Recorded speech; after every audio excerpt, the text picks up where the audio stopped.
The radio crackled with static that cut through the Afghan dawn like broken glass. Overwatch, this is Neptune 6. Where the hell is our air support? Staff Sergeant Marcus Vega's voice carried the edge of a man who'd already counted his rounds twice and didn't like the math.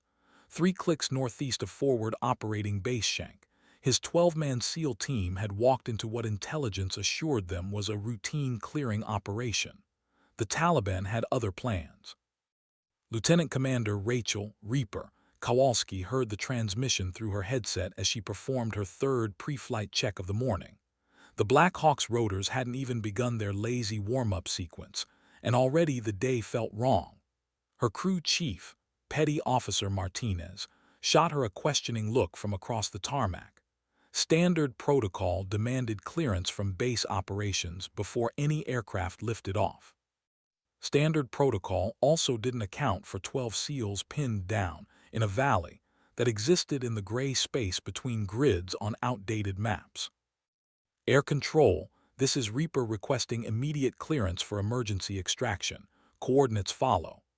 Her fingers moved across the control panel with practiced efficiency, each switch position memorized through countless hours that blurred the line between training and survival. The silence that followed her transmission lasted exactly 17 seconds. She counted them, a habit formed during her third deployment when silence often preceded incoming mortars. Negative Reaper, stand down. All air assets grounded pending weather assessment.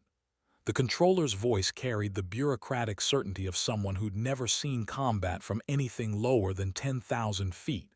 Through her cockpit window, Kowalski could see the mountains draped in morning mist, their peaks catching the first light like the edges of broken teeth. Weather assessment. In a country where weather changed faster than political allegiances, where clear skies could birth sandstorms in minutes, weather assessment was often code for something else entirely. Another transmission cut through the static. Overwatch Neptune 6. We're taking effective fire from multiple positions. Request immediate air support or extraction. We have wounded. The word wounded hung in the air like cordite, and Kowalski felt something shift in her chest, not fear but recognition. She'd heard that same controlled desperation in voices across 3 deployments, in the mouths of Rangers in Iraq, Marines in Syria, soldiers whose names she'd never learned but whose last words sometimes echoed in the space between sleeping and waking. Martinez was already spinning up the auxiliary power unit, his hands moving with the fluid precision of a man who understood that regulations were guidelines until someone started bleeding. The Black Hawk's engines began their familiar whine, a sound that had become as natural to Kowalski as her own heartbeat. She switched to the emergency frequency, knowing that what she was about to do would either save 12 lives or end her career. Neptune 6, this is Reaper. Air support inbound. Mark your position with smoke. The words left her lips before air control could respond, before the weight of insubordination could settle across her shoulders like lead.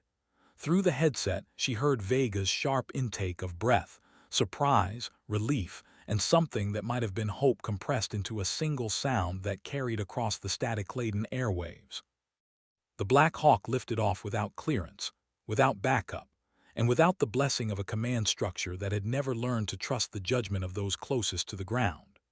As the base fell away beneath them, Kowalski caught sight of her reflection in the cockpit glass, 34 years old, with crow's feet earned from squinting through desert glare and mountain snow, her flight suit bearing the faded patches of units that existed now only in after-action reports and memorial walls.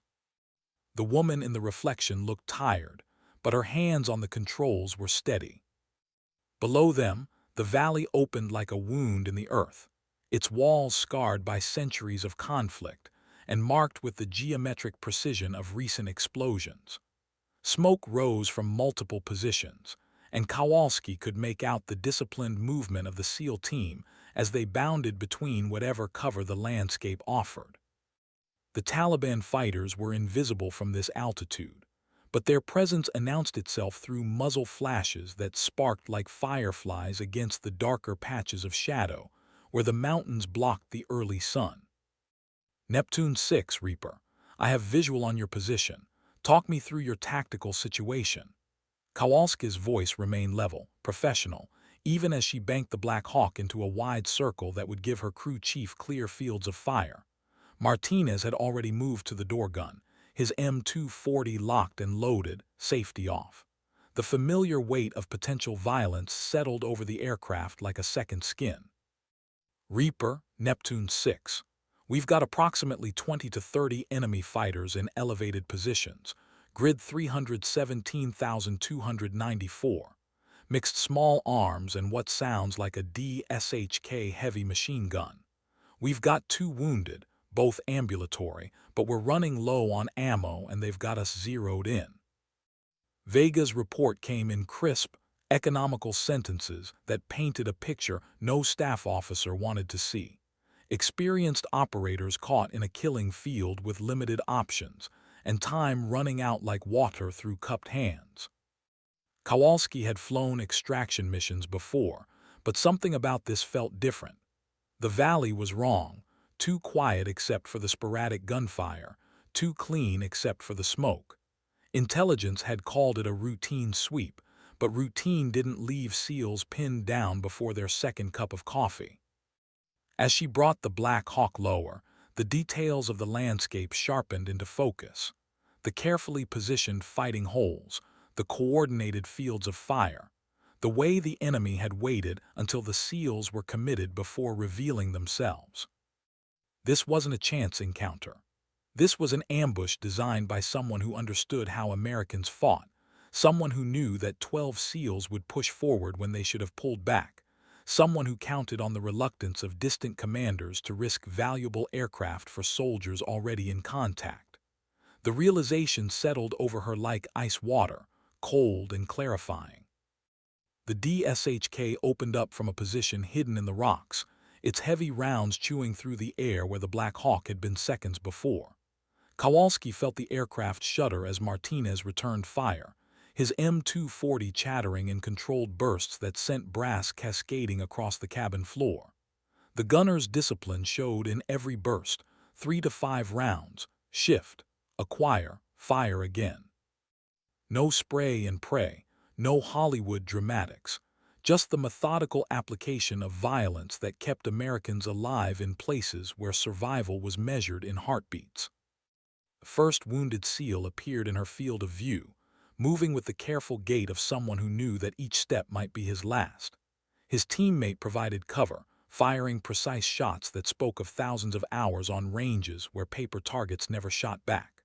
Kowalski brought the Black Hawk into a hover 20 feet above the valley floor, low enough to extract the wounded, high enough to avoid the worst of the small arms fire that had begun to intensify as more enemy fighters joined the engagement.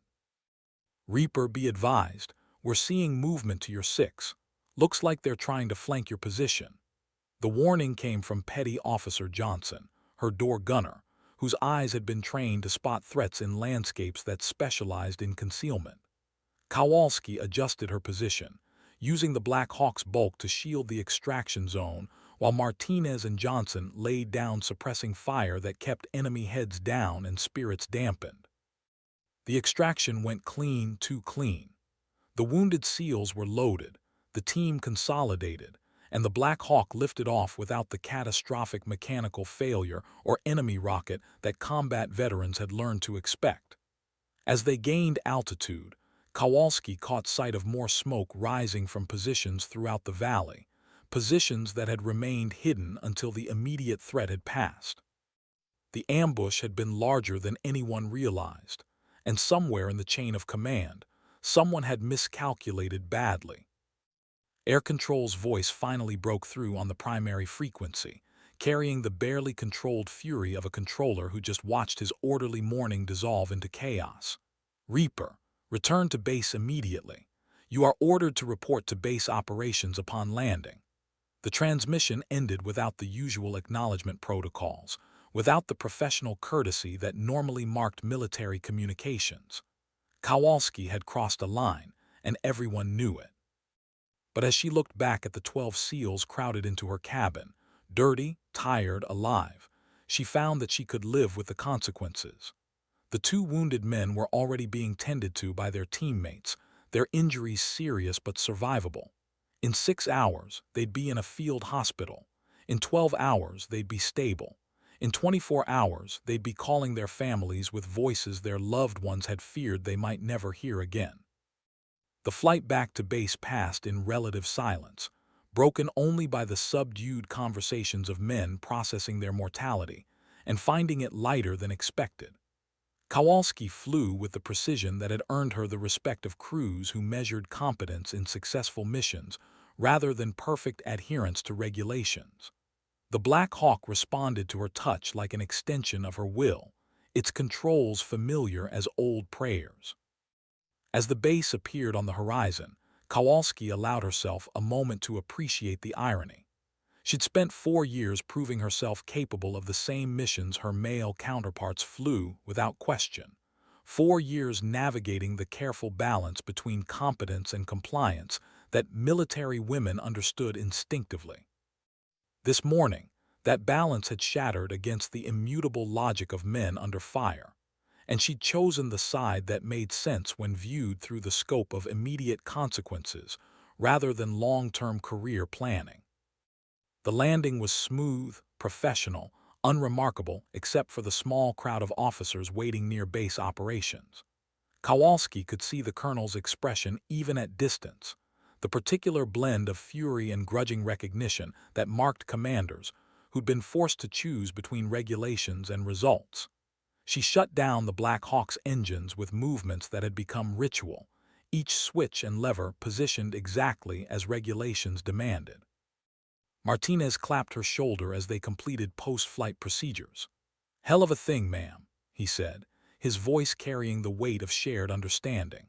In 4 deployments, he'd flown with pilots who followed orders without question and pilots who questioned orders without consequence. Kowalski belonged to neither category, which made her dangerous to bureaucrats and invaluable to the men who depended on her judgment when judgment mattered more than protocol. The SEALs filed past her as they exited the aircraft, each man offering a nod, a word, a gesture that acknowledged the morning's transaction. Vega paused at the cabin door, his face carrying the particular exhaustion that followed close calls and near misses. "Appreciate the ride, ma'am," he said, the formality of his words offset by genuine gratitude. "Wouldn't have made it home without you." Kowalski watched them walk toward the medical facility, their movements still coordinated despite exhaustion, still alert despite safety. In 6 months, some of them would be home with their families.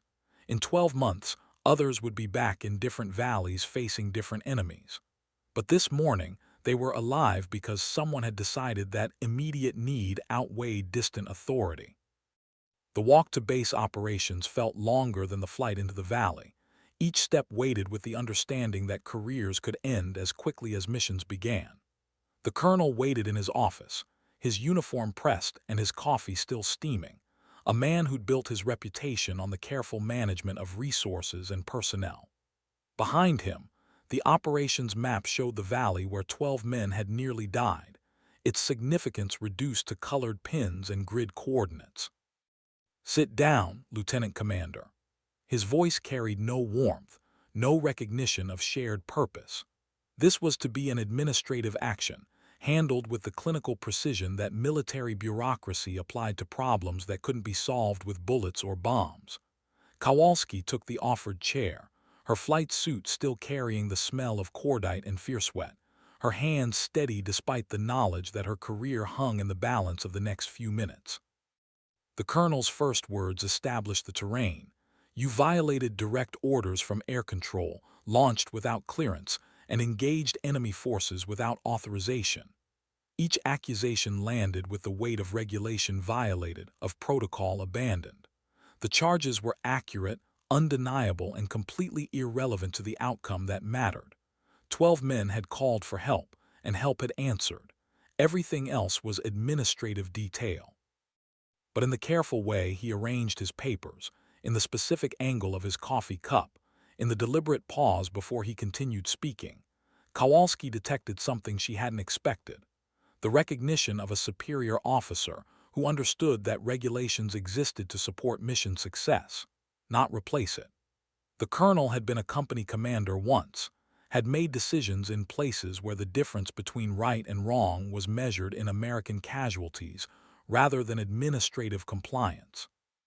However, he continued, his voice carrying a different weight now, those 12 SEALs are alive because of your actions.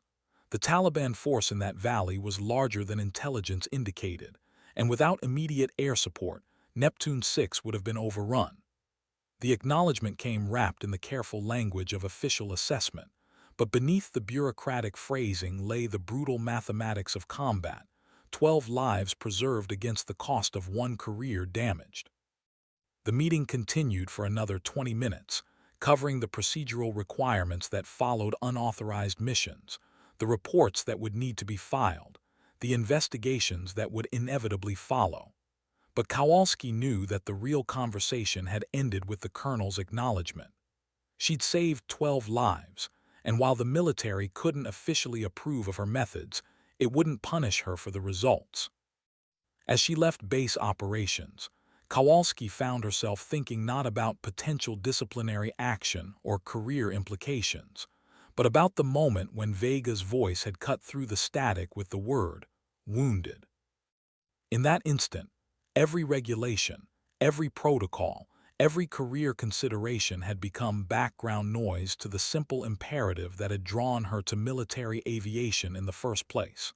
The knowledge that her skills, her aircraft, and her willingness to accept risk could mean the difference between families receiving their loved ones or receiving folded flags. The afternoon brought the inevitable stream of interviews, reports, and administrative requirements that followed any deviation from standard operating procedures.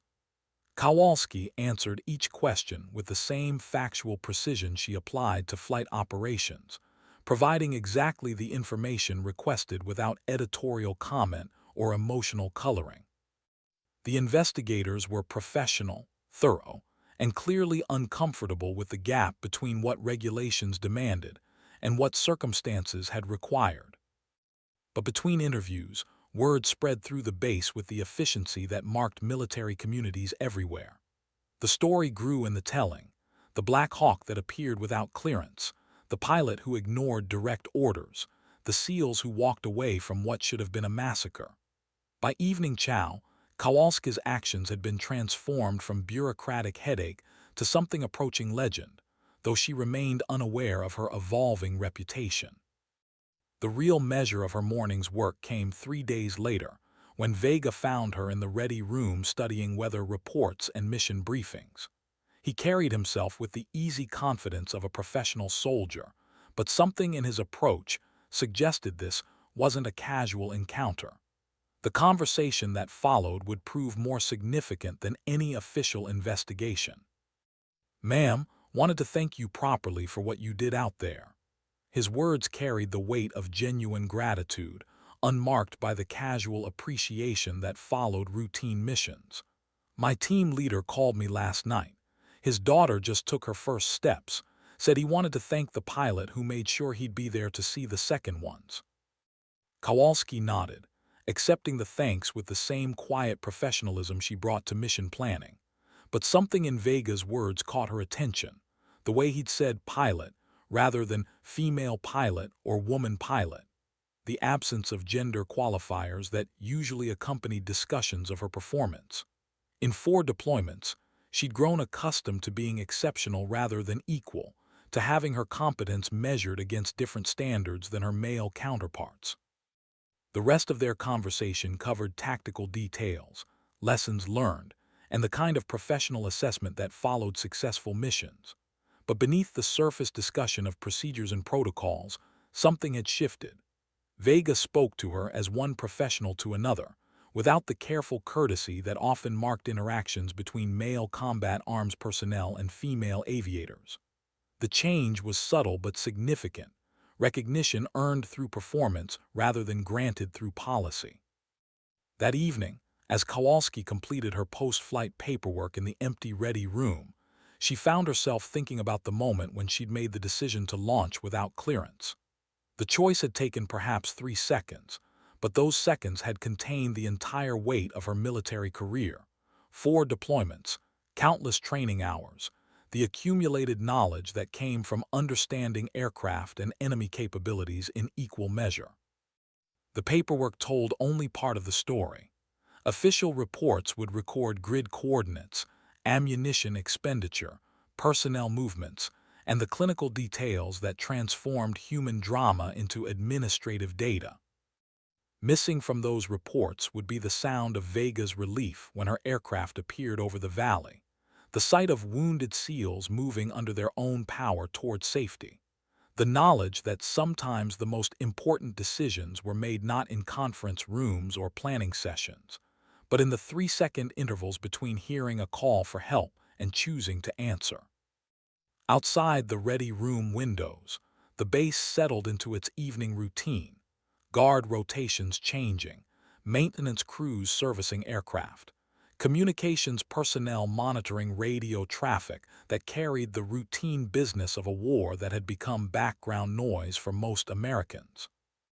But for 12 SEALs and 1 Black Hawk pilot, this day would remain permanently sharp in memory, a reminder that in a profession defined by calculated risks, sometimes the greatest risk was refusing to take any risk at all. The investigation concluded 2 weeks later with findings that satisfied no one completely, but offended no one sufficiently to demand further action. Kowalski received a formal reprimand for violating flight protocols and an informal commendation for mission success, the military's way of acknowledging that she'd been simultaneously wrong and right, depending on which manual you consulted and what outcomes you valued most. But the real verdict had already been delivered in the months that followed, as word of her actions spread through the networks that connected combat personnel across different units, different services, different deployments. Stories traveled in military communities with the efficiency of supply chains, and the story of the pilot who ignored orders to save a SEAL team became one of those narratives that defined character rather than merely describing events.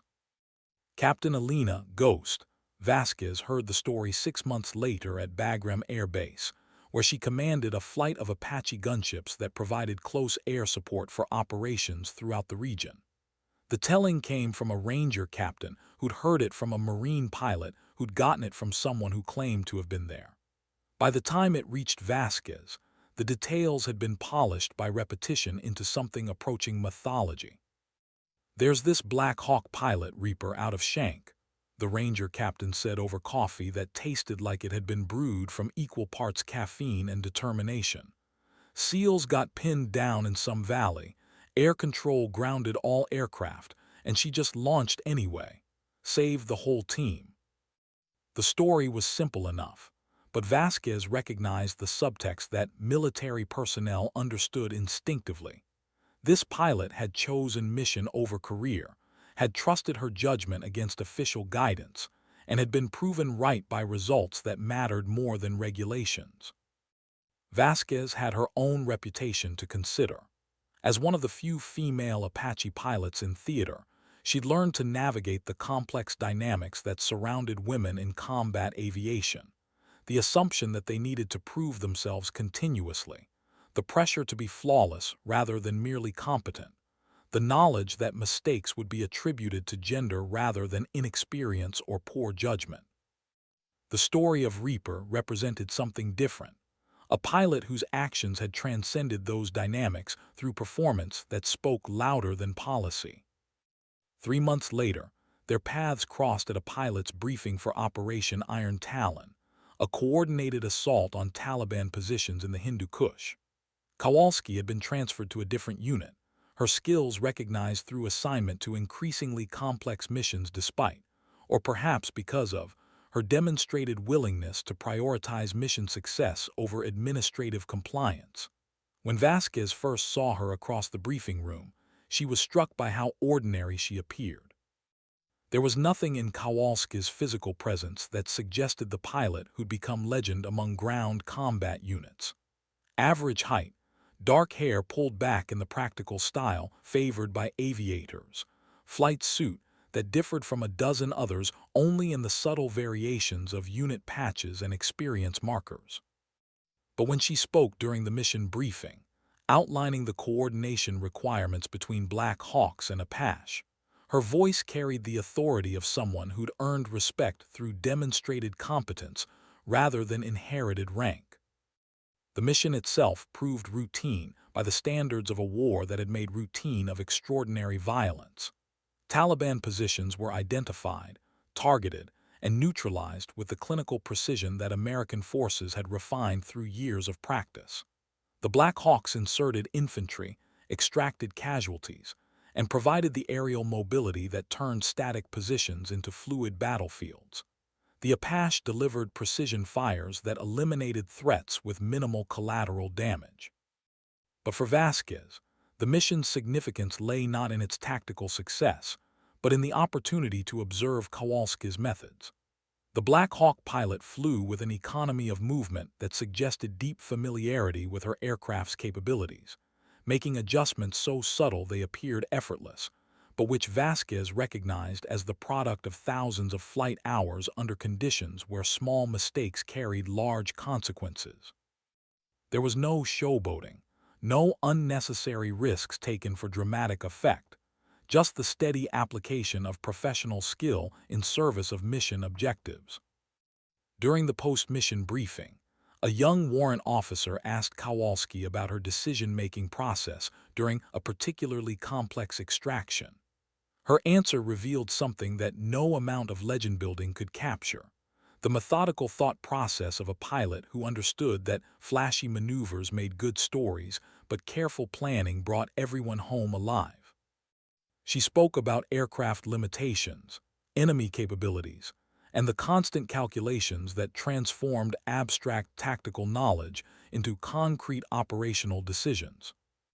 "The helicopter doesn't care about your ego," she concluded, her words carrying the weight of experience earned in places where ego could kill you faster than enemy fire.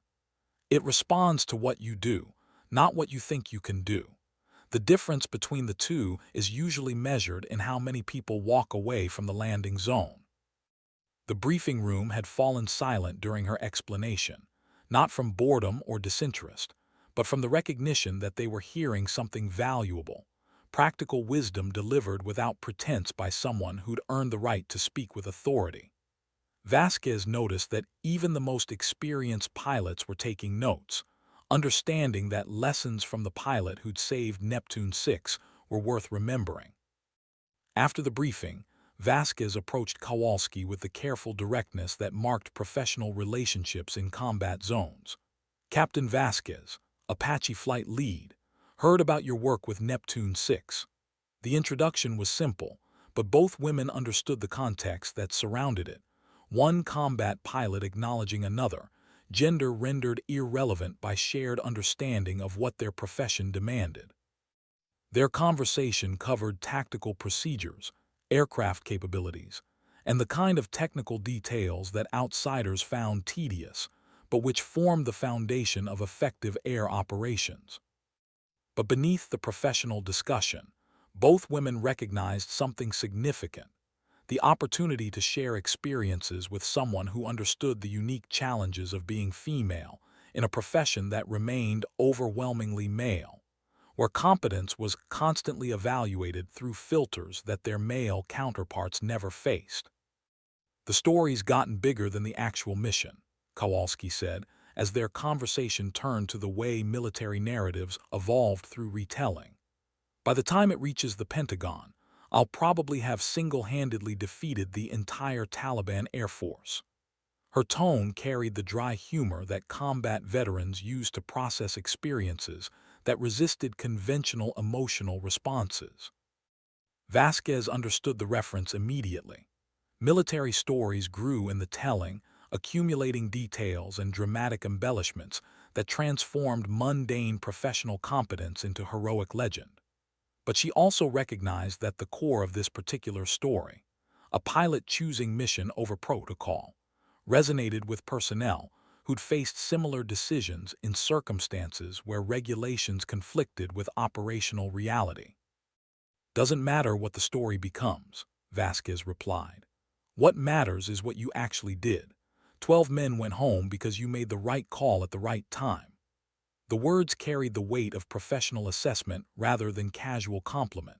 In Apache operations, split-second decisions often determined whether ground personnel survived their missions, and Vasquez had developed an appreciation for pilots who understood that aircraft were tools in service of larger objectives.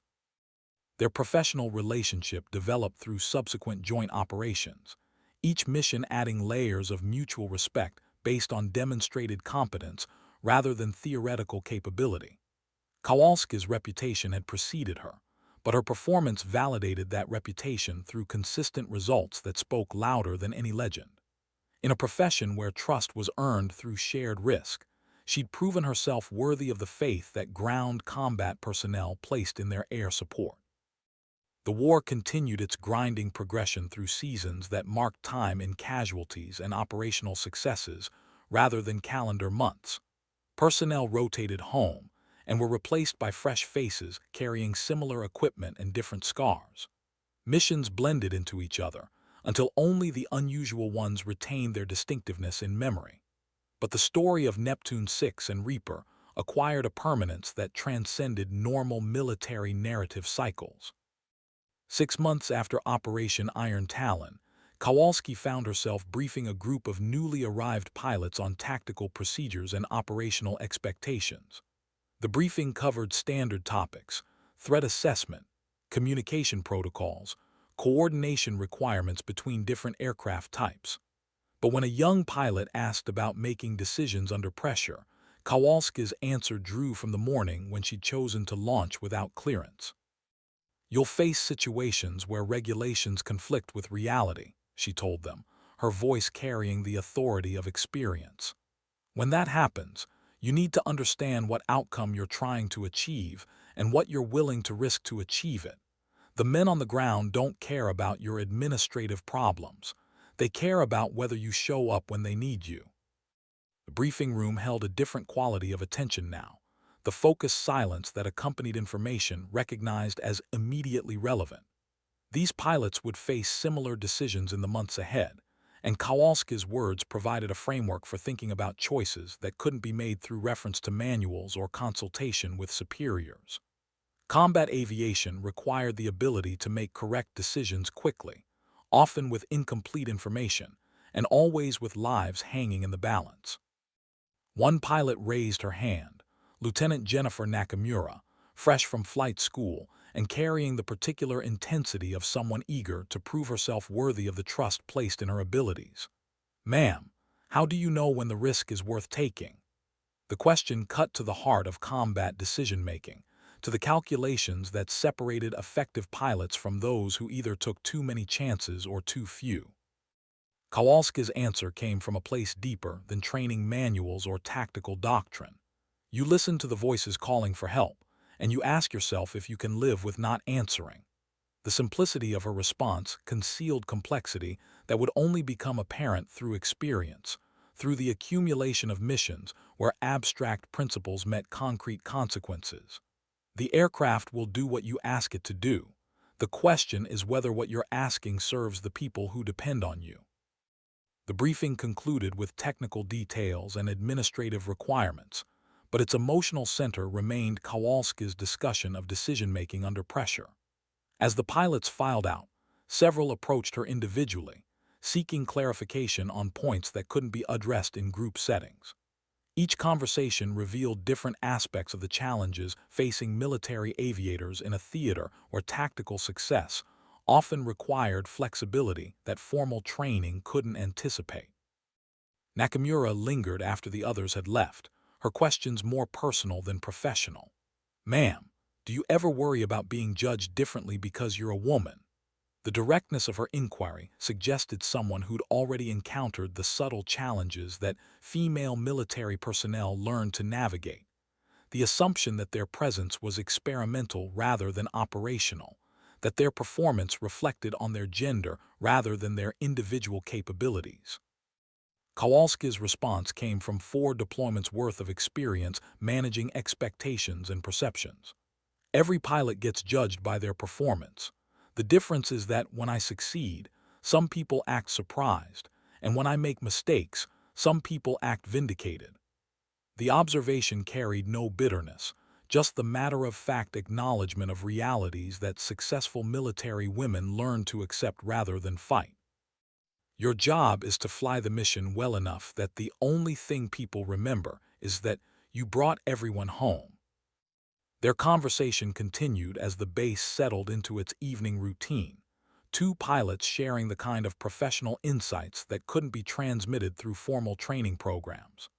Nakamura's question revealed someone thinking seriously about the challenges she'd face in the months ahead, and Kowalski's answers provided the practical wisdom that came from successfully navigating those challenges over multiple deployments.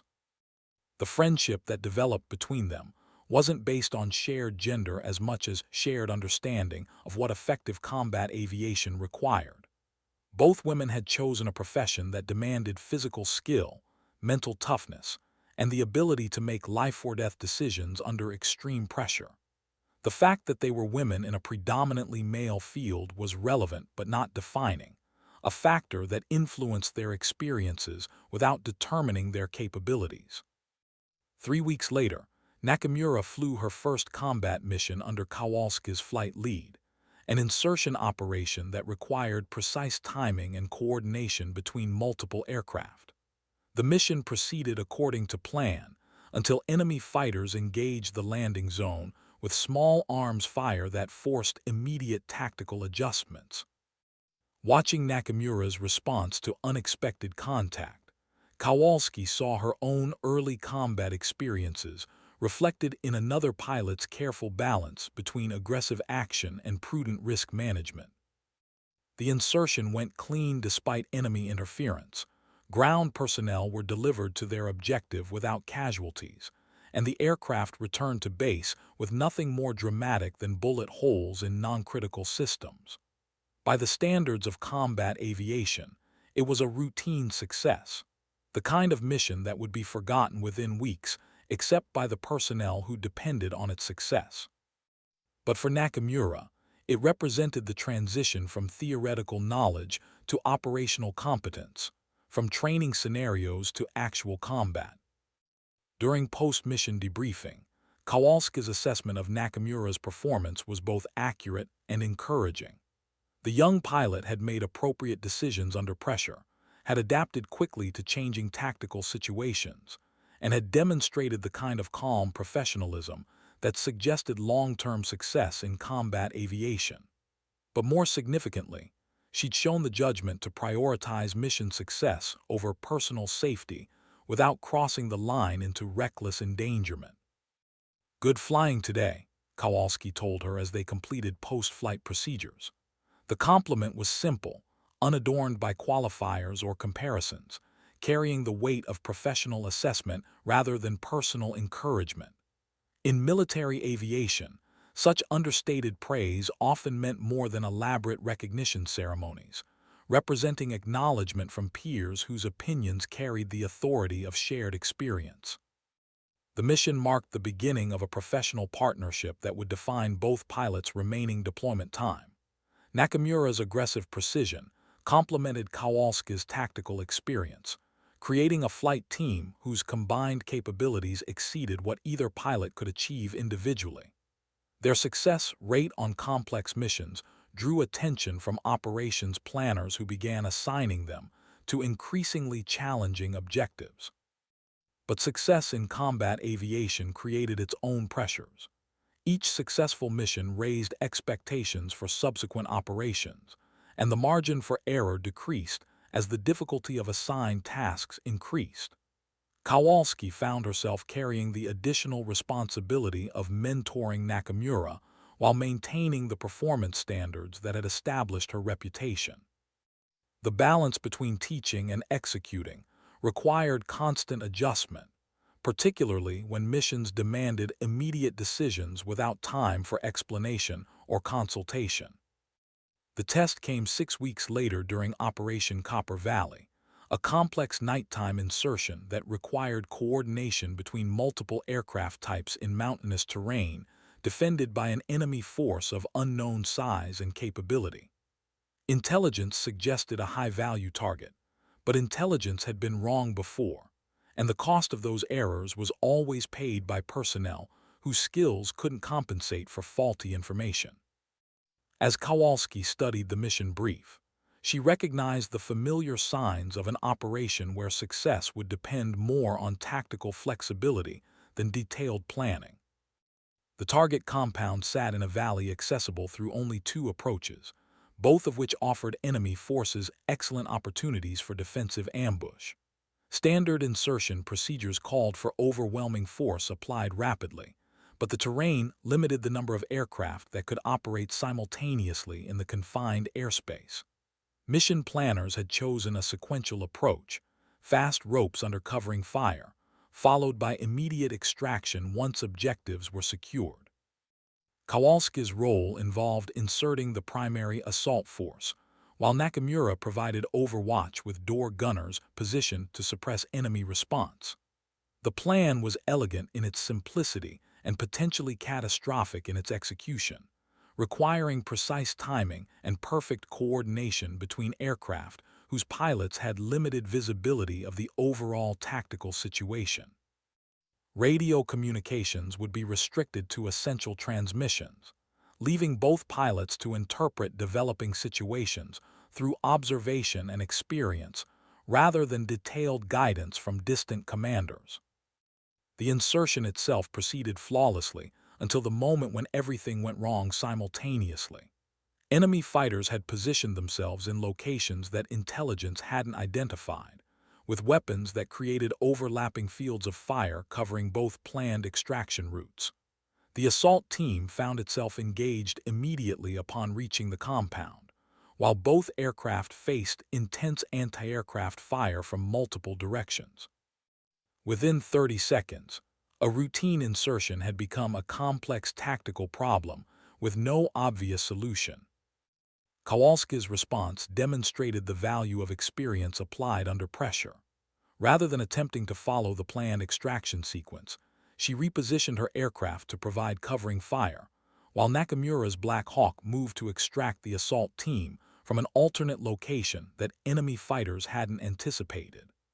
The improvisation required split-second coordination between pilots who'd learned to anticipate each other's decisions through shared operational experience.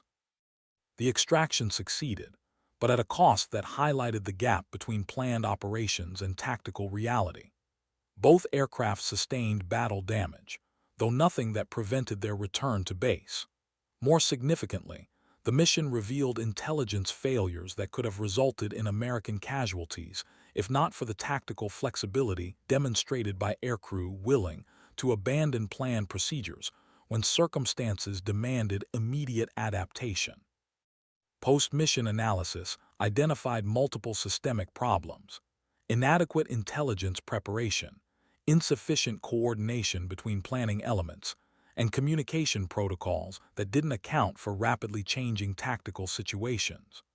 But the same analysis also highlighted the value of experienced aircrew capable of making appropriate decisions when formal procedures proved inadequate to address actual conditions. Kowalski and Nakamura's performance became a case study in adaptive leadership under pressure. The recognition that followed was professional rather than ceremonial, assignment to missions that required the combination of technical skill and tactical judgment they demonstrated during Operation Copper Valley.